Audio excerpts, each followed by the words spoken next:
private key on a magnetic cassette tape. Check it out. Limited edition. Theo's. It's like EOS but better. So, yeah, yes. You want to show more? I want to show somebody else. Okay. I want to just mention Bitcoin. Like, I got into this game. Like, I stumbled into it. I was like, what is this weird thing? Yeah, I'll answer questions. But like, people should check out Bitcoin. It blew my mind. I thought this was just like a fun little game. But it's really a test net for human governance. They're doing all kinds of crazy stuff on there. There was an election that they were using blockchain to vote, and there were stock public candidates, there was buying and selling of votes, there was propaganda, and I was just watching this like blown away. It's a game and it's all fun, but they're trying new forms of governance without having to kill a bunch of people like we do in like mainnet pop human life. You know, so there's real power in these games. Okay, raise your hands again. This woman in the back. I'm Linda Getz with Blockchain Chamber of Commerce, and I was wondering if you guys had looked at Elastos for scarcity and using that platform, because I didn't hear it mentioned at all. I was curious if you guys have explored it, heard it, or have thoughts about what it is and how it can be used. Say it again. Elastos. I have not. You guys? No, ma'am. No, I will check it. What's the name spell it? It's ELASTOS, and it's definitely something worthwhile looking into. I don't own it, the ELA token. I'm not shilling it. I just feel like it's something that, in what you guys do, it's an awareness at least to haven't explored. I think it might be one of those platforms that's revolutionary in the art. Videos, you know, all of the things that can be tokenized and need that digital scarcity, they may have come up with a way to provide it in a unique format that could benefit you and the community as a whole. Over here? Yep. My name is Chris. But the person with the rare Pepe, what is the rarest Pepe you currently own? Yeah, the rarest Pepe you would classify, like rarest one. Rarest ever. So there's some that are there's only one. Oh yeah, because which one you classify as the rarest one? Like if there's like one of them, like most special Pepe. Homer Pepe probably. Which one? Homer Pepe is There's like 10 of them that are NFT one-of-ones, like Homer Pepe is one like Omar Pepe? Yeah. It was sold for $30,000. Oh man. Yeah. Okay, any more questions? Are we first showing? Chris Rose in the front? Yeah, so it's personally trying to erase your Pepe as the manager of the online. Yeah, so Crypto Kitties, first Rare Pepe, which was first to why, and how can we help tell us to you? Yeah. So let me ask. So this is interesting that someone else noticed that. So what we have, so people that don't know the history. So Disposable Genesis made a game on Bitcoin blockchain. And then Rare Pepe kind of started, in a way, making fun of the over-marketing of Disposable Genesis. We were basically trolling them because they were like pumping their BitCrystal shitcoins, basically. And like they did like everyday press releases, and it was like pumping, and it was just getting ridiculous. So the whole Rare Pepe thing came from kind of, part of it was inspired by making fun of this over-shilling. And then Fred Wilson, who's a well-known VC investor, he discovered Rare Pepes on Twitter. And he was like, wow, I found this cool thing we've been playing with all week. This is so weird. And then he made some blog posts about it and was discussing it. And basically, in essence, the Rare Pepe community in the comments of the blog explained to him how blockchain art works. And now, of course, if you go to these blog posts, they exist, but the comments are gone because he helped fund the company that is part that does Rare Pepes. Crypto Kitties. And yeah, so we call that the greenwashing. Yeah, and so sometimes when people list projects, they conveniently don't list Rare Pepe as one of the projects or Counterparty as a platform, even though they know that it's been around, it's not a mystery. You know what I mean? And so we've seen that happen a few times. We've heard indirectly that people have been told, don't mention Rare Pepe at this talk or something. So there is something going on. If it has to do with the stigma of a green frog, combined with blockchain wars, combined with venture capital getting into crypto kitties and maybe pumping fake DApp volume, I don't know. But nobody can know that for sure. You see what I mean? So I think it's all of those combined, and it's still going on. The greenwashing is ever present. Anyone else want to make a comment? Does that increase the value of our package, or? Good question. Yeah. Sounds good. I think we appreciate censorship in the Rare Pepe, or we appreciate going against the censorship. CryptoKitties is like, you know, the lovable, plausible, contractable, you know, crypto collectibles, and Rare Pepes are like the force, the chaos, the change, and that's what happened. Rare Pepes changed. Frogs go back many thousands of years, they're going to change, you can look it up, and that's what happened. Okay, let's do some, any more questions? We're running low on time. Yes, sir. So I'm curious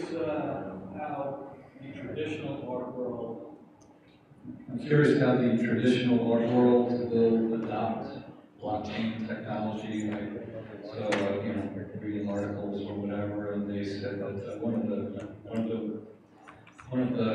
a good use case for blockchain technology would be, you know, the basic provenance and the traditional art world, you know, Sotheby's or Christie's or, you know, the galleries around the world, how they adopt the technology, or will they adopt the technology? I don't know if I need the microphone out loud. Okay. I believe the traditional art world will embrace this the same way the financial world will embrace this. It's creating digital scarcity, and it is provenance and improved records. You know, like a title deed to a house, you have to see who owned it before to prove you owned it. Same like a digital mortgage or any kind of derivative asset. You want the provenance to prove records, and that's really what we're doing. And that's the traditional art world's going to do this. So I mean, Wall Street's watching what we're doing. You know, they're keeping an eye on this because this is a use case that solves a lot of problems. Counterfeit, you know, provenance. You know, that's a big thing with titles of houses, mortgages, whatever. I have a theory a little bit that I think the Rare Art Festival in January of last year kind of trolled Sotheby's and Christie's into the space because of the auction. So, you know, it's interesting regarding Christie's and Sotheby's. There was talking in 2016 about, you know, tokenizing the stuff that's going through, verifying authenticity, tracking provenance, all that fantastic stuff. And maybe I shouldn't say it, but what they said to me was that, I'm going to kind of do a little bit of creative license, but their branding was such that they don't need blockchain technology. Because everything going through Christie's and Sotheby's is already good. So why do they need any technology to verify? Well, they're okay. It's one of the things they don't want to say. I'm probably saying this out loud, but yeah, our world is very okay. You know, when there's Auctions, there's lost trades. You know, an auction house that might have a bunch of some artist, and they do an auction. They don't want that price of that artist painting to go down because they have a portfolio with their art. So we have an online bidder. You can't see them, but we have prices going up there. Sometimes they're buying their own art. We don't know that. And that's the beauty of blockchain with transparency. This is actually going to shed a lot of light to things. So art and collectibles is the world's second most unregulated market. And that comes after drugs. And that's one of the reasons why they don't want this transparency. They don't want it to be tracked because they're making gobs of money with what they're doing currently. Yeah, question. Sure. All right, so I'm having trouble understanding the value of digital scarcity. kind of an oxymoron to me. And I think what I'm intuiting is that this is an ownership issue, and it's a way for artists to prove that they are the creator and that they deserve economic, the proceeds of this. I think that's what this, from my observation, that's what the real problem that's trying to be solved here. Would you say that's correct? I mean, I would say that's definitely a big part. That's basically the problem. But the thing is that I think that what happens though, because the artist is actually making the token, and they're deciding is there going to be 1, 2, 5, or maybe they say, well, I'm going to generate my token during the full moon, or I don't know what. That the token is actually part of the artwork itself then also.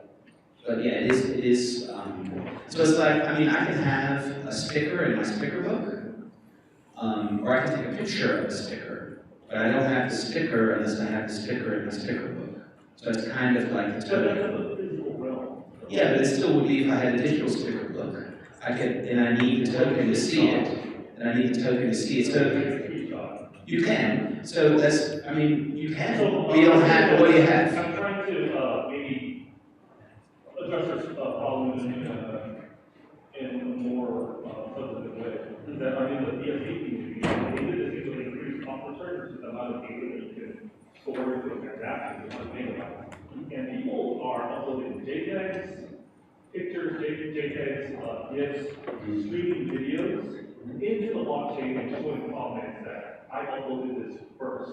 And people are talking about ways to encrypt it and ask the key to decrypt in order to get access to it. So you make sure that you get paid. And as a percentage of token, you kind of charge for access to it. And they kind of take these kind of like status point that they're really intellectual free. And then, you can prove that you were the creator until you're copying and it doesn't have your permission. Legal. And to me, it's not a very pragmatic solution. Yeah. Creative chain is doing something like that too, and they're big in like the, I think like South American communities. But what I would say is, to answer your question, like you're building a digital art collection, so like say Book of Boards. When you download that, you have art collection in there, the tokens you own. Like the tokens you don't own, it's kind of like it's transparent where you can't really see it very good. You can see that the token's there, but when you own the token, you have so kind of like keeping an art collection in the internet world, basically. And again, that's kind of like the first layer. Like, then some of these tokens can be used cross-platform and other things. Like, for instance, when tokening was going on a few years ago, I put out a Gorilla Glue token, which is my mixtape, and I had access to my music on Token's platform. But then Adam Levine, the owner of it, put his music on my token also without my permission. And that's, it's a weird use case that, something that couldn't be done prior. So it's just, I think right now, that's what it is. It's kind of experimental, and it's cool that, like you're saying, if you can upload the images to the blockchain and stuff like that, you're kind of, like, then you have like the whole privacy centralization. You kind of moving the dot around what you think is more important and stuff. So, yeah. Okay, I think we're out of time. We'll take one last question. Before that, I want to make sure not everyone just gets up and jets. We have other presentations here. Make sure to check out all the other ones at TABConference.com. Yes, sir. Yeah. It seems to me that this whole digital artwork collection, this whole thing, we're tapping into people's addictive behavior.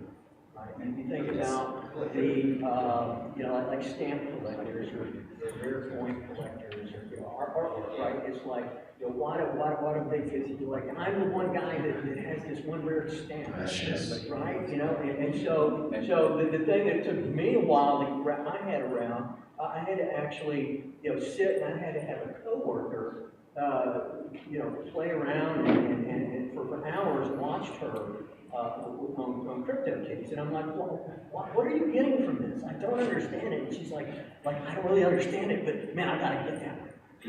So what if I told you that a lot of crypto is just that? You have these wallets, and you have numbers, and there's a logo on the wallet, and you're just collecting a whole bunch of them.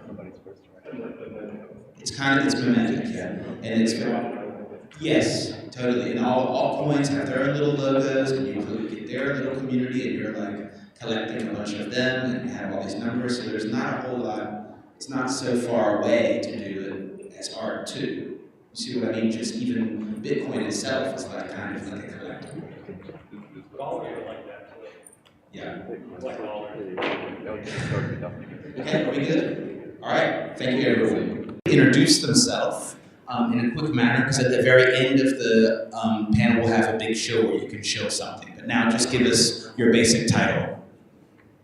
Hey everybody, pleasure to be here. My name is Jason Rosenstein. I am a developer and entrepreneur by background, currently co-founder of Portion, which is a decentralized exchange for arts and collectibles. My name's Jeff. That's what mom named me. I go by DJ J Scrilla or Scrilla Ventura, and I have a couple alter egos online. And I run art on the blockchain with Cynthia Gayton, and I'm a creative in the space, musician and artist for. Hi, they call me Johnny Dollar. I'm an artist inspired by crypto anarchists and cypherpunks. I've been tokenizing my art for about a year, and I've started a project to help people tokenize their own art called the Artist Liberation Front. And we want to seize the means of production. So there you go.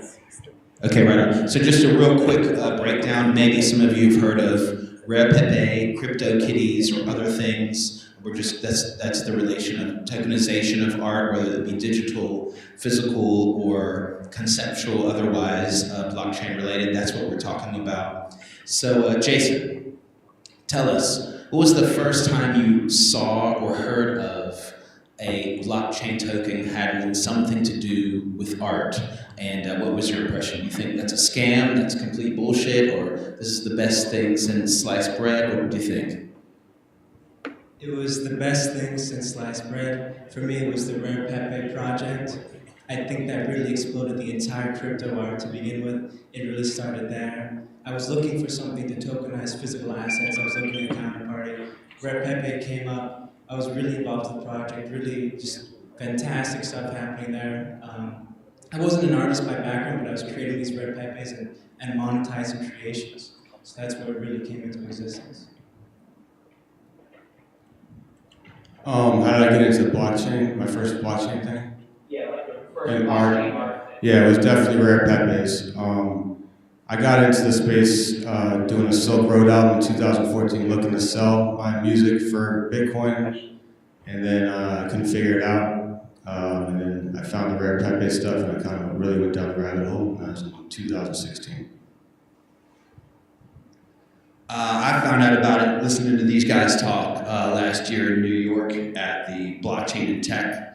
And I didn't get it at first. I'm not as smart as most of the people in this room. But I finally got it. And yeah, I realized the power of digital scarcity.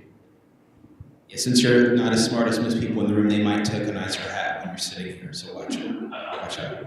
Okay. So I think, so I did, a friend of mine has a website called Bitcoin Art Gallery. It still exists, and it didn't have anything to do with tokens. It was just about art related to Bitcoin. We did some talks on World Crypto Network and whatever, and we did, Spells of Genesis came out, which is a card game, and that's probably the first time anything like that was related. And I thought, well, that's really cool. But then, yeah, of course, with the Rare Pepe thing, it really clicked a lot more. Okay, so let's talk about use cases for art and blockchain. What is an example of, for you, the best, one really good use case or the best use case you can see? And then after that, we'll go through the worst use case you've ever seen. So you get to tell us, first tell us the best use case you've seen, and then the worst, that didn't work. And if you have trouble thinking about one that didn't work, then maybe you can just give us a tip, how to fail at blockchain art. Ooh, okay, best use case, verifying the authenticity of physical works, I'll say.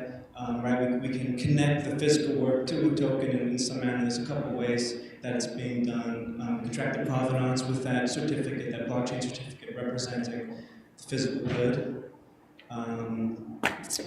Worst use case?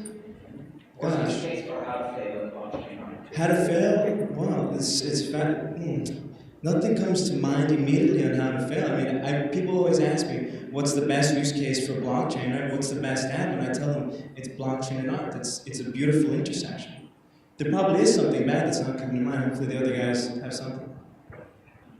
I mean, I still think the best use case in my particular instance was the rare Pepes, because it was like a parody of the ICO movement of blockchain in 2016 and 17, the hype, and kind of the organic way that the foundation and the people involved got just media coverage, exposure, and just that without any no funding at all.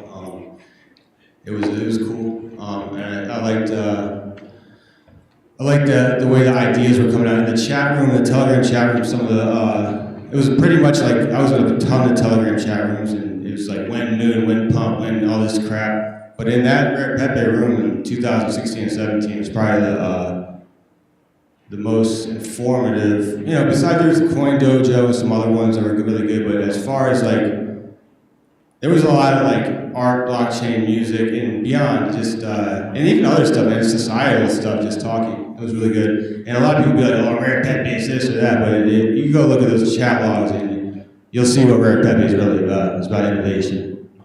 Worst use case, there's a lot.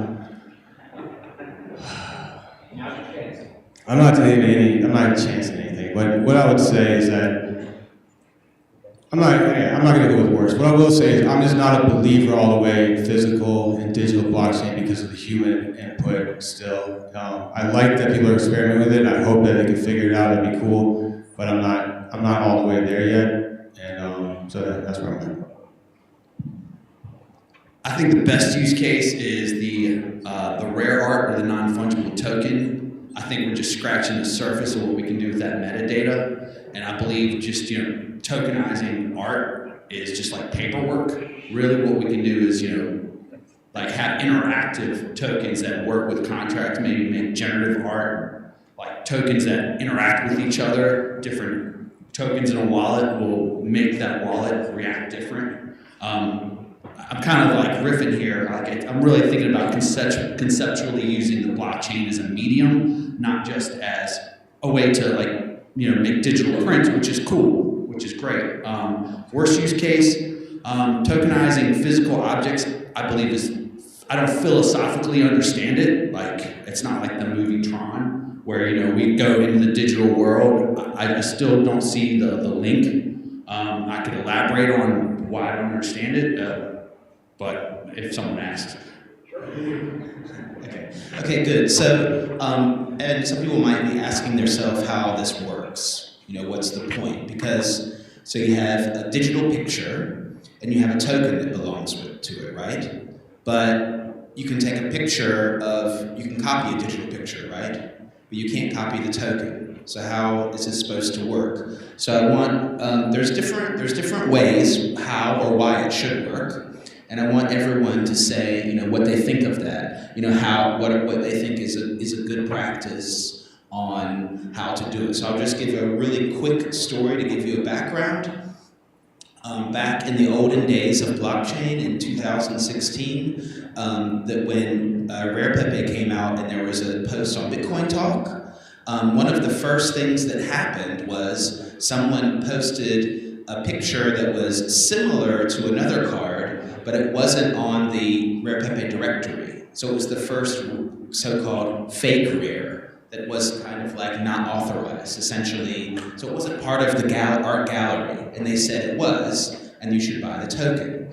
And so the whole system kind of, got stronger because we said, okay, if it's not in the directory, it's not approved by the Rare Pepe Foundation. So you have to go through the approval process to be like in our gallery. So that's one method, of curation. And some other platforms now are more open, some are more closed. Just recently in a chat, someone said, hey, I noticed somebody copied my artwork and is selling it on this one platform. How do I stop that? So let's talk about what you think best practices are for these kind of topics. Yeah, to ensure that it's, for us personally at Portion, we have what we call an access list. It's essentially it's a curated list, and only these entities, these artists in particular, are the ones who can create these tokenized representations of both their physical and digital work.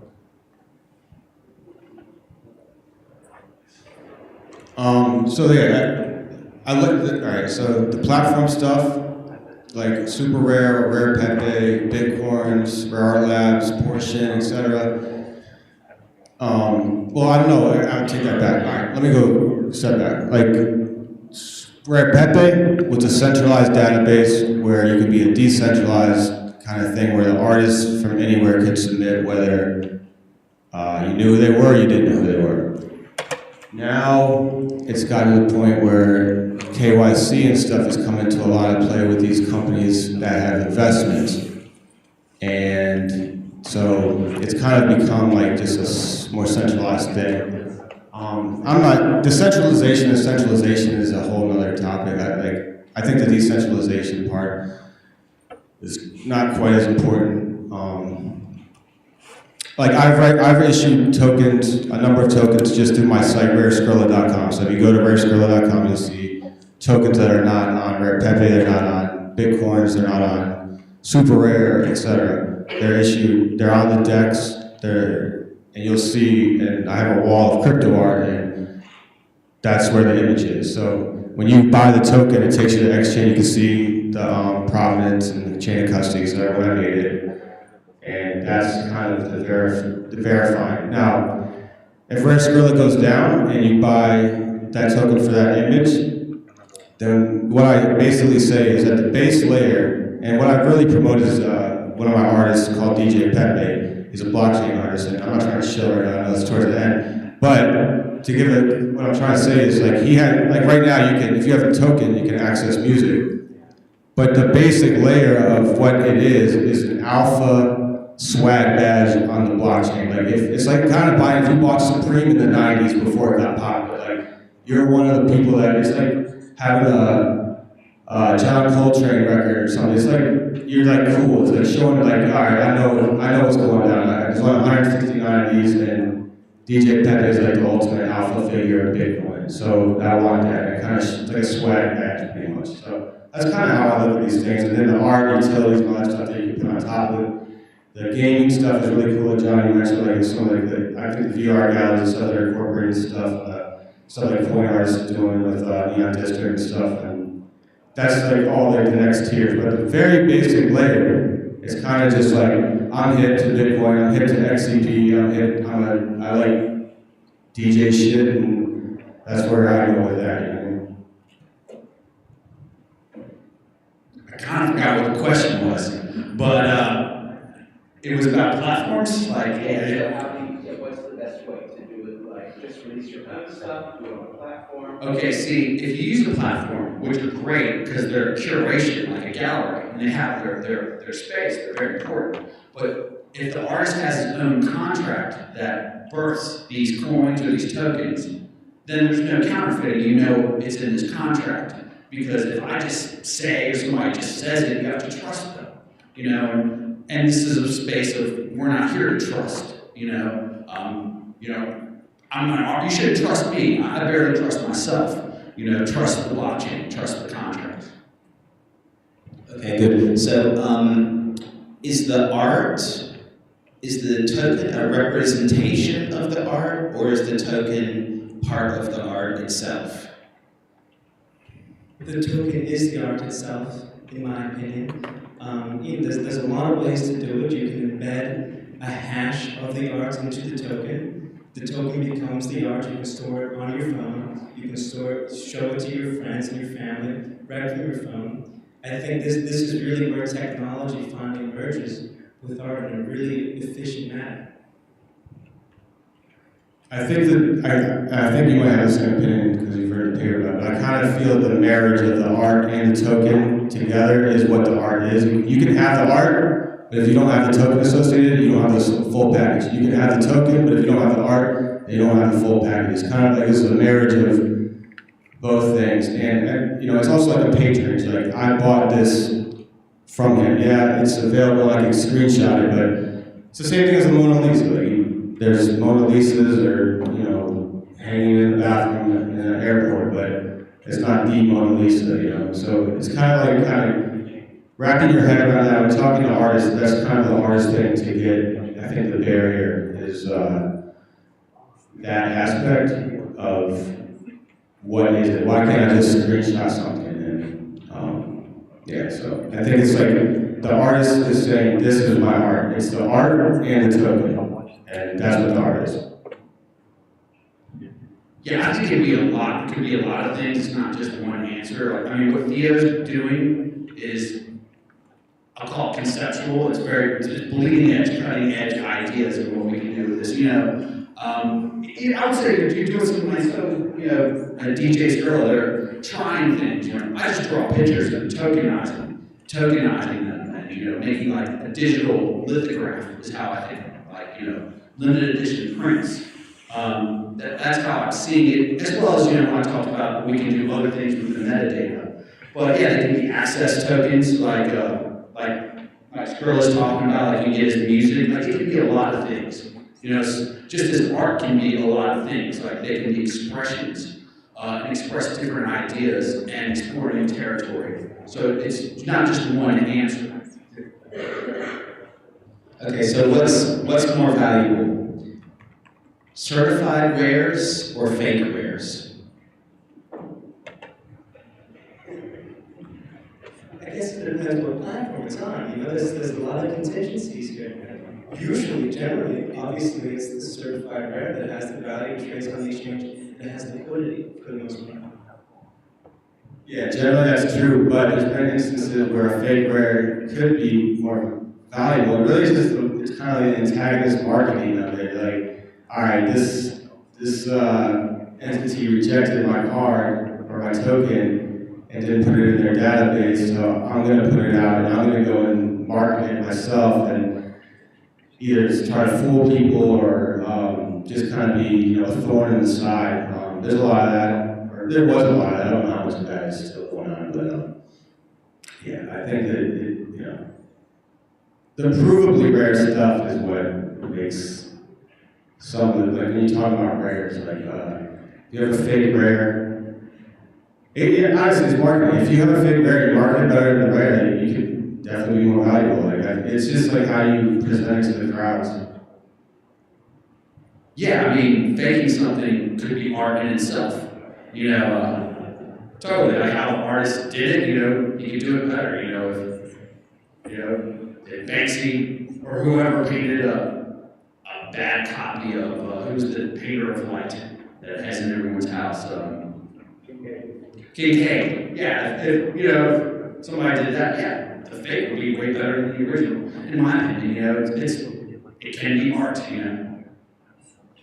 Okay, what should I use to tokenize my art? Should I use Ethereum, Bitcoin, EOS, or Doge, or what should I use and why? This is definitely a heavy subject, a lot of opinions in the room. I'm going to say Ethereum, and the reason why I do is I like the global redundancy. I like that it's kind of the leading platform, definitely for smart contracts. So a lot of fantastic things that can happen. I think when Ethereum 2.0 gets launched in like the next 2 years or whatever it is, I think there'll be a lot of things on Ethereum. I think it'll be the major application where decentralized projects are running. Yeah, I think ERC 721 is really gaining popularity. I do like counterparty a lot. I think that's where the roots were. If the Bitcoin network changed a lot with Lightning, we can see things start popping up there that really have a lot of fantastic utility. Yeah, I mean, I prefer XCP because I'm stupid and it's easy to use. And I can create a token without a platform, and that's kind of part of this. Like, I want to be able to, as an artist, I don't want to be subjected to the rules of the masses or the crowd or whatever. Like, if I can have the option to do that, cool, but if I want to make my own thing, cool. I can literally, quicker than I go to the bathroom, make a token on my phone in XCP. I can't do that with Ethereum, really, unless I go to a platform. Now, a coder or something might be able to do it. I still think it's a little bit harder than XCP. XCP is also one smart contract that can be used across multiple platforms, whereas, and I personally, I like super rare for the Ethereum stuff, for the one-on-one NFTs because of the UI and it's easy to use also, but they're again a centralized platform. But I guess what was I doing with that?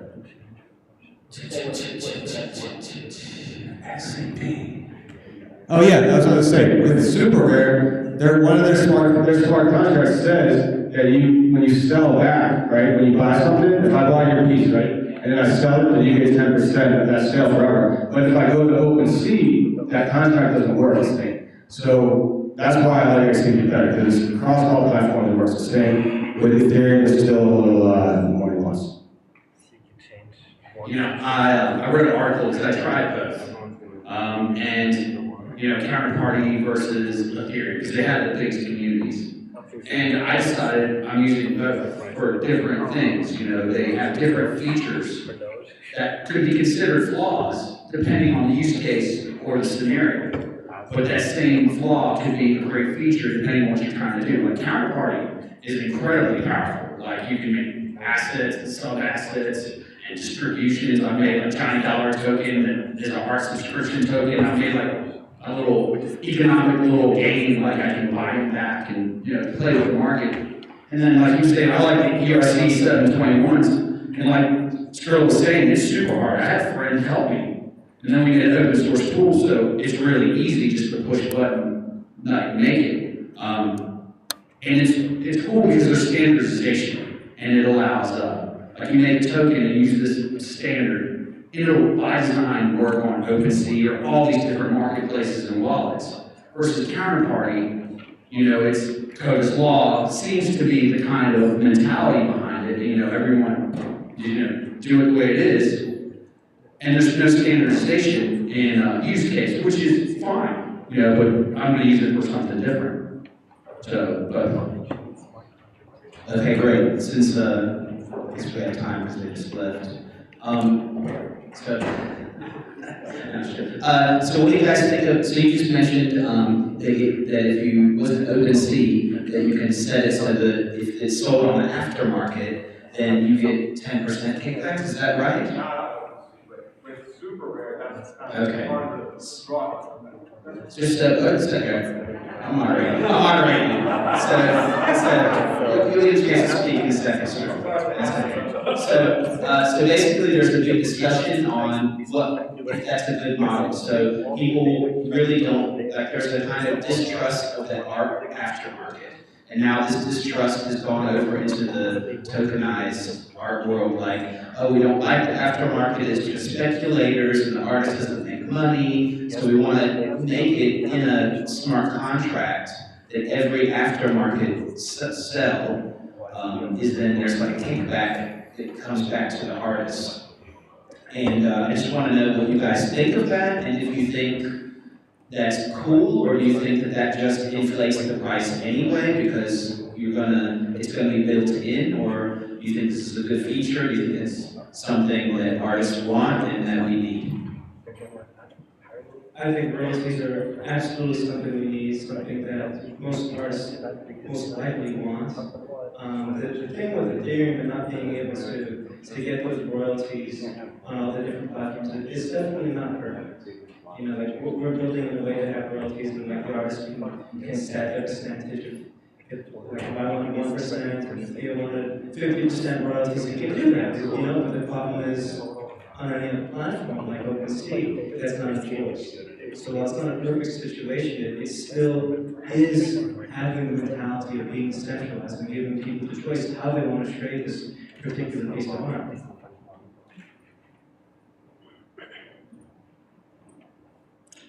I think it's a cool experiment, and I agree, artists want that, and I think too that it will inflate the price probably, but I think at where we're at now, I don't think everybody knows that happens, so I don't think it will inflate, but if it was a thing of common knowledge, like, oh, when I sell this, I'm actually going to lose 10% of this actual sale. I don't know, it's kind of like being it's interesting, it's an experiment. I really don't have a thought on it, that's it.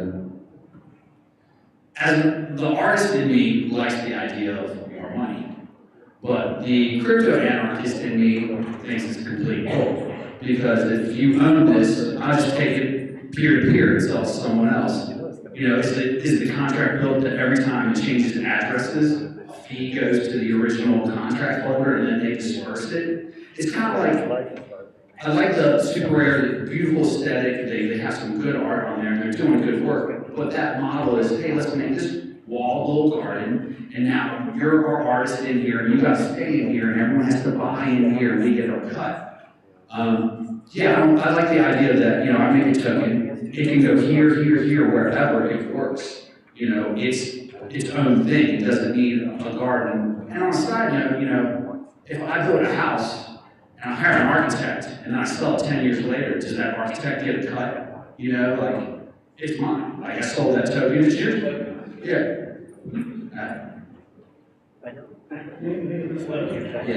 Yeah, pre-sale, just message me after. Okay, so how are we on time? How much? 20 more. All right, we've got plenty of time. All right, let's go on to the next topic then. Artificial scarcity. So what, I don't know if you guys have ever thought of that. So everything is like what one platform is called super rare. Rare packets. Rare, something rare. Token art rare, very rare. Everything has something to do with being scarce, right? And of course in crypto that's kind of an obsession in itself. So why do you think that is? And what about flipping the script and saying, okay, well, it's the internet. Why can't I just make 1 trillion tokens and then everyone that has the photo has a token too? Why is everyone trying to be extremely scarce with it? And yeah, what do you think of the future of that? I think that scarcity is the beauty of it. Right, the reason why Bitcoin, of course, everyone knows Bitcoin has 21 million units. And that's a fantastic economical experiment. It's very scarce. It's a deflationary currency. And so that's what's really happening with crypto art. You know, we have art now that is provably scarce. Theoretically, the value should increase over time. What was the other half of that question? What do you think about scarcity? Do you think that it might go the other way? Okay. Yeah, so sure, an artist is going to eventually create 1 trillion assets representing, it's going to be an experiment. I think that's the beauty of it. You know, it's a totally new playing field, so, you know, there's going to be a lot of experiments that take place. We've made the word rare not rare in space, but it's kind of, it is what crypto, a lot of the draw is, especially the crypto collectibles. I come from collectible, I've been collecting baseball cards, records, tapes, etc. So this is just moving my hoarding onto the digital sphere. And you know, people's collected 42 coins, there's only 42 when even before this stuff. Like the rarity is definitely an appeal. But then you have like, my son created a rare packet that has 1 billion units. So, you know, hopefully he'll go to pay for his college with those rare packets. You know, it's, you know, in the art world, if you make a limited edition print that's 250 versus you make one that's 250,000, you know, you're just messing up the economics of itself. But, I mean, to play around with it, like I said, to me, the most interesting part about this isn't just, you know, it's what we can do with it, is the experience. You know, at least in the art world, I feel like I tell all the business guys, you know, like entrepreneurs, want to be entrepreneurs, you should watch what the artists are doing. Because we're the cutting edge. We're among the avant-garde doing, like, we're really like trying things, not scared, you know, in space. You know, do experiments all the time. You know, that's what I think. Okay, attention everyone, I want to get your attention, get off your phones.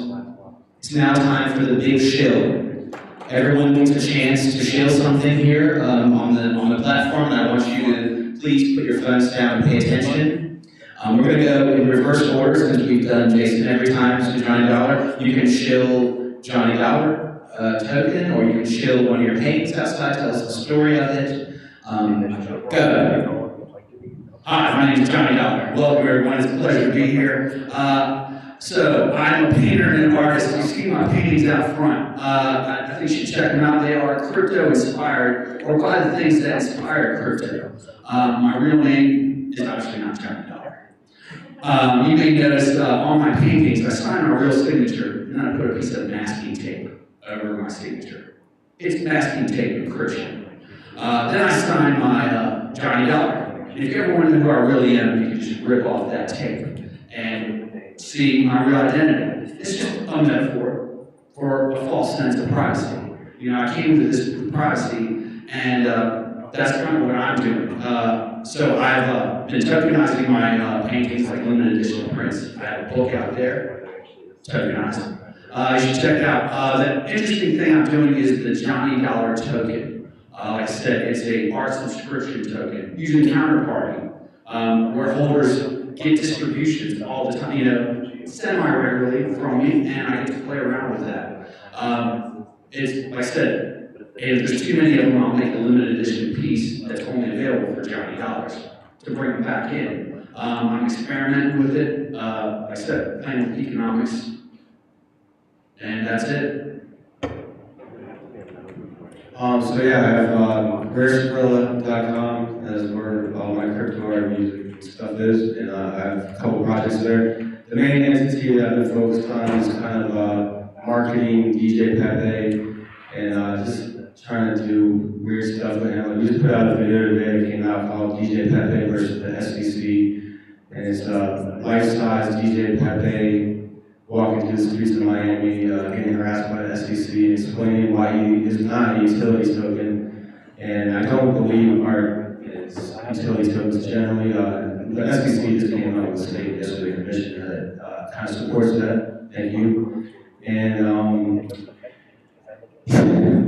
I also did the proof of share tokens, which I made a couple of crypto meme videos type thing. And if you share the video on Twitter, then you send a counterparty address to send you a proof of share token, basically showing that you were part of the process of helping to market the video. And that's been pretty successful. Just a quick thing, like I bought a Twitter ad with the video, with the cancel over Bitcoin, and it cost me $50 to promote it, and I think I generated like 80 plays off of it. I did it with the proof of share, I generated like 1,200 plays off of that, and it cost me, I want to say $1.80.